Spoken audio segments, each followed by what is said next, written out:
For people living with chronic anxiety, it can be difficult to describe to others what it actually feels like. Many people I've spoken with think anxiety is a state of worrying or being stressed out about something, like a school exam, relationship problem, or a major life change like switching careers or moving to a new city. They think it's a feeling of worry with a direct root cause, and if you fix the root cause, you won't feel anxious anymore. This isn't what chronic anxiety feels like to me. I wish it was that simple and neat. Chronic anxiety is messy and unpredictable, overpowering and insidious, physical and mental, and at times, so unexpectedly debilitating I'm unable to speak or think clearly or even move. But even those words don't describe exactly what I'm trying to say.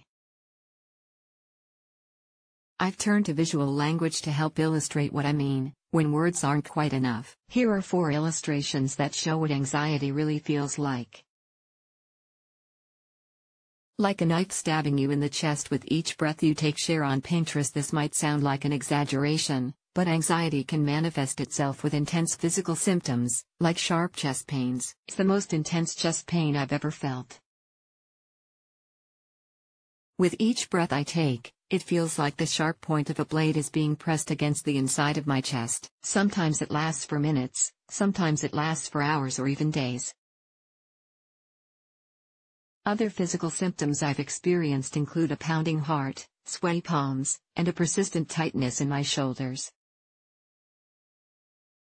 At first I thought the tightness was related to sitting at a desk and typing all day. But I eventually realized the tightness would come and go depending on how anxious I was feeling. I've even had a full-on anxiety-induced panic attack that had me completely convinced I was having a heart attack. It culminated in an ambulance ride to the ER and a tightness in my forearms that caused an intense feeling of pins and needles, which lasted for 2 hours until I finally calmed down. None of this sounds like merely worrying about something, does it? Like a rain cloud of negative speak following your every move. Share on Pinterest. One of anxiety's defining characteristics for me is self-judgment, a harsh, loud, stubborn voice spewing an endless stream of negativity. When my mind gets caught in this loop, it's tough to break out of it, really tough. It can hit me so strongly and unexpectedly that I feel trapped under its weight. I know what you're thinking. Turn your thoughts to something positive and you'll be all right. I've tried, believe me. It simply doesn't work for me. There are a few things that, after a lot of practice and patience, have helped me break out of this cycle, though. The first step is recognizing that negative speak is even happening. Because when you get caught in these loops for days on end, you can forget it's even there. Then I set aside some time to focus in on my thoughts and feelings without distractions. Deep breathing techniques, like the 4-7-8, help to quiet the negative thoughts to a point where I can come up for air and think about what's really going on. Another technique that helps is journaling. Just getting my thoughts, negative or otherwise, onto the page is a form of release, which can help break the cycle. While positive thinking hasn't worked for me, positive reality-based thinking has. Think of the difference this way. Positive thinking might turn my thoughts to abstract ideas like being happy and feeling joyful and having an imaginary thing like falling in love happen to me. Positive reality-based thinking turns my thoughts to tangible things I've recently experienced, like the thoughtful birthday gift my brother gave me, the feeling of satisfaction I get from my career, and the song I wrote over the weekend. Like an imposter hijacked your normal self. Share on Pinterest. When I'm feeling anxious, I often feel my normal self has been replaced by a crafty imposter. Someone who looks just you, but acts like someone else entirely, mostly, a lot of blank stares and fidgeting and not much interesting to say. Where did I go? I ask myself in these moments. It has an out-of-body quality to it. I'm watching the imposter from the outside, powerless to fight him off and show everyone the real me. There's a frustrating powerlessness in the moments where no matter how hard I try, I just can't summon me.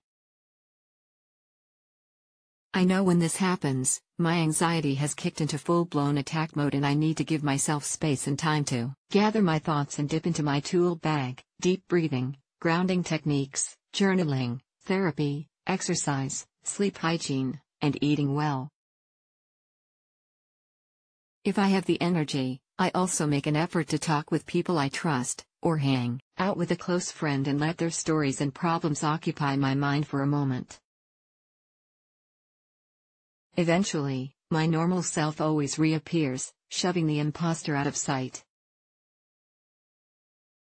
At least for a while, anyway. Like an explosion in your brain, sending your thoughts spiraling out of control. Share on Pinterest. He was tempted to describe anxiety as a brain fog that clouds my thoughts, but an explosion in the brain seemed more accurate to me. Anxiety can strike my brain with such force that it smashes my thoughts into scattered bits of shrapnel flying off in all directions. What's left is a void, a crater of emptiness. Have you ever interacted with someone you thought could be in the middle of an anxiety attack, and noticed a blank look in their eyes, or a general lack of responsiveness? I'm willing to bet they'd love to give you a proper reply to your question, but in that moment their mind is a crater with nothing to give. Thoughts can feel so out of reach that I avoid social interactions entirely, to spare others from having to interact with the emptiness of my anxiety brain. Sometimes I get really frustrated by this. But the more I struggle against it, the more frozen my thoughts become. So how do I unfreeze myself? There's no easy answer, unfortunately. It's a matter of time, patience, and giving myself space to unwind and reflect and get back to a base level of control over my mind and body. Having my anxiety tool bag handy, a therapist who can give me perspective on my thoughts, and a few trusted people to talk with all help me regain that control. Closing reflection. I hope these illustrations have given you more insight into what life with chronic anxiety really feels like. It's much different than being a little worried about something. At times, it's paralyzing. My hope is that with more understanding of what's really going on, people might begin to have a little more empathy for others living with chronic anxiety. Even if it's uncomfortable to interact with them. Remember that people who live with chronic anxiety don't necessarily have some fatal flaw they're ignoring or some hidden desire to make everyone around them uncomfortable. They can be normal people like you and me who are going through something they don't understand. Something that caught them off guard, something deep in their subconscious that they need help unpacking. A little empathy and support can go a long way. Steve Barry is a writer, editor, and musician based in Portland, Oregon. He's passionate about destigmatizing mental health and educating others about the realities of living with chronic anxiety and depression.